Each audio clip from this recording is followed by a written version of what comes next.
আজকে এমন একটা দিনের কথা তোমাদেরকে বলবো যে দিনের কথা আমার সারা জীবন মনে থাকবে। তো চলো তোমাদেরকে বলছি। সপ্তমী পূজার দিন একটু ঘুরতে বের হয়েছিলাম, আর ঘুরতে বের হয়ে যেন মহা বিপদে পড়ে গেলাম। আজকে বের হয়েছিলাম হচ্ছে ননদের মেয়েকে নিয়ে ঘুরতে। তো তোমাদের সাথে পুরো ভিডিওতে আমি সবকিছুই শেয়ার করবো। হ্যালো এভরিওয়ান, সবাই কেমন আছো? আশা করি সবাই অনেক ভালো আছো, আর আমিও কিন্তু ভালো আছি। তো সপ্তমী পূজা তো হয়েই গেল, আপলোড করছি অষ্টমীর দিন। তো আমরা হচ্ছে ননদ বাড়ি গেছিলাম, ননদ বাড়ি যে হচ্ছে মামুনিকে নিয়ে আমরা একটু ঘুরতে বের হবো এই জন্য। তো ওকে নিয়ে হচ্ছে প্রথমে এই ননদের বাড়ির পাশে একটা হচ্ছে মন্দির আছে, তো সেখানে গেছিলাম। সেখানে একটু প্রণাম করে তারপর আমরা একটু বের হব। পুরো বাড়ি থেকে বের হয়েছি, আমাদের মানে আমার শ্বশুর বাড়ি থেকে বের হয়েছি 1 ঘন্টা আগে। ননদের বাড়ি এসে এত বৃষ্টি, 1 ঘন্টা ধরে বসেই ছিলাম। তো বৃষ্টি দেখতে পাচ্ছ এখনো জল আছে রাস্তাঘাটে, এত পরিমাণ কাদা কি বলবো। তারপরও বের হয়েছি, আকাশে রয়েছে এখনো প্রচুর মেঘ, একটুখানি পরিষ্কার হয়েছে আকাশটা। আর আমরা তখনই বের হয়ে পড়েছিলাম আর বাইকে করে যাচ্ছিলাম। মামুনিটা এত খুশি ছিল ঘুরতে বের হয়ে। মনে করো সপ্তমীর দিন পুরো বিকাল থেকে পুরো বৃষ্টি, আর এই 2 দিন তো এমনই অবস্থা হচ্ছে, বিকালে বৃষ্টি আর সারাদিন রোদ।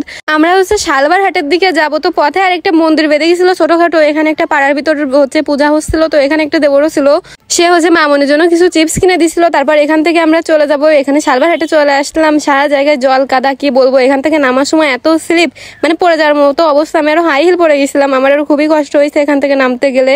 বাবা পড়ে যায়নি, তাই দেখতে হয় পড়ে গেলে আমার পেস্টিস সবই পাঞ্চার হয়ে যেত। এখানে ঠাকুরটা আমার অনেক ভালো লেগেছে। আর এবছর তো প্রায় সব জায়গায় ছোটখাটো ঠাকুরই তৈরি হচ্ছে। আমাদের এদিকে দেখলাম আমাদের মন্দিরেও ছোটখাটো একটা প্রতিমা তৈরি হয়েছে, খুব সুন্দর। আর এখানে হয়েছে বড়বাবু এই যে মামুনিকে নিয়ে হচ্ছে হাই দিচ্ছে তোমাদেরকে। তো সবাই হাই লিখে দিও কমেন্টে। আর তো সন্ধ্যা হয়ে গেছিল, যার কারণে হচ্ছে ঠাকুর মশাই মাকে হচ্ছে আরতি করছে আর কি। এদিকে হচ্ছে দেখো মামুনি হচ্ছে ঢোল বাজাচ্ছে, এখানে ঢোল ছিল তো ভয়ও বাজছিল। আর এখান থেকে আমরা হচ্ছে চলে যাব বাড়ি, আর কোথাও যাবো না, যার কারণ হচ্ছে সন্ধ্যা হয়ে গেছিল আর অনেকটা অন্ধকারও হয়ে গেছিল, মেঘ ছিল যেহেতু আকাশে। আর আমি তার আগে প্রণাম করে নিলাম, নিয়ে হচ্ছে খিদেও লেগে গেছিল আমার একটু।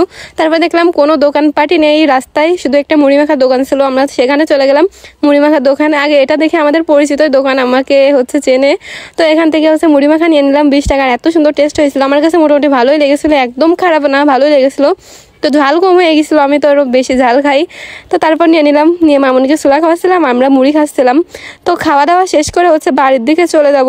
আর মামুনিটা খাওয়ার জন্য যে কি করছিল, ওকে আমরা শুকনো মুড়ি দিছিলাম, ও খাবে না, ও ছোলাই খাবে। তারপর আমরা ছোলা খাওয়াচ্ছিলাম, আর তারপর সোজা বাড়ি চলে আসলাম আমাদের বাড়ি। আমার শাশুড়ি মা তো তার নাতনিকে দেখে অনেক খুশি, তাকে চশমাও পরিয়ে দিয়েছে। মা হচ্ছে একটা জামা কাপড় বানাচ্ছিল, তো সেখানেই বসে পড়লো মামুনি। তারপর আয়না চিরুনি নিয়ে ঢং করেছে। মার হচ্ছে চুলে কালার করা চিরুনি, এটা এই জন্য কালো এরকম।